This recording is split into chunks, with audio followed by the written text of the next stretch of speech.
बाप्पा भाई राम राम. तुम्हाला पण सर्वांना राम राम. राम राम राम राम. बघू शकता मागचा बोर्ड पाहून तर ध्यानात आलंच असेल. आमचे मित्र अविनाश भाऊ उगले आणि विश्वांबर भाऊ यांच्या हॉटेलच्या आज ओपनिंग करिता आम्ही आलो होतो. तर याच सुवर्ण संधीमध्ये आमची भेट झाली सोनूच्या पप्पासोबत आणि वहिनीसोबत. तर फार छान वाटलं सर्वांसोबत. आज दिवस कसा गेला माहीत सुद्धा पडलं नाही. बाबा बोला हो दोन गोष्टी. तुमची आमच्या संघ भेट झाली या निमित्तानं आमची तुमच्या संघ झाली. हो तर आम्हाला बी छान वाटलं आणि तुम्हाला बी छानच वाटलं असं. आम्हाला लई भारी वाटलं. याने सोनू आणलं नाही सगळं. सोनू आहे घेऊन आलो शूटिंग. बाबा कॅमेरामॅन सोनूच होय बरं. शूटिंग घेते. तर सगळ्या महाराष्ट्राला वेळ लावणारे सगळ्यांच्या मनामनात घराघरात पोहोचलेले बापू आणि अवधूत पौळ त्यांचे जावाई वाई काय जी सगळी फॅमिली आहे सगळ्यांना भेटून आम्हाला खूप आनंद झाला.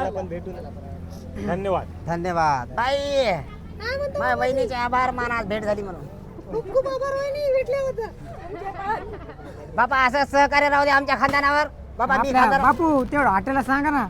सांगा ना तुम्ही कशाला आले. मेन मुद्दा तेच राहिला की हो बापा त्याच्याकडे पहा. सांगा तुम्ही. पहिलं पाहायला बोर्ड तर काय रे फक्त 250 रुपयामध्ये एकदा येऊन पहा. आम्ही खाऊन पाहिलं आता तुम्ही खाऊन पहा. पत्ता तर खाली द्यायलाच आम्ही पण क्वालिटी आणि क्वांटिटी एकच नंबर. आणि आपल्या माणसाला सहकार्य राहू द्या. दोघांनी खूप धडपडीतून हा बिझनेस उभा केला आहे. तर आपल्या माणसाला आपणच सहकार्य करायचं एवढंच बोलतो आणि सगळ्यांना राम राम करतो. काय शेतकऱ्याचं पोरग काहीतरी व्यवसाय करतंय आणि व्यवसाय करणं आजच्या घडीला लय अवघड आहे. कारण भांडवल खूप लागतं, मेहनत खूप लागते, टॅलेंट खूप लागतं. तर त्यांचा प्रयत्न आहे सगळेजण त्यांच्या प्रयत्नांना साथ देतील, त्यांना मदत करतील अशी अपेक्षा आहे. तर सगळ्यांना विनंती आहे की एक वेळ अवश्य या हॉटेल जिवलग. धन्यवाद.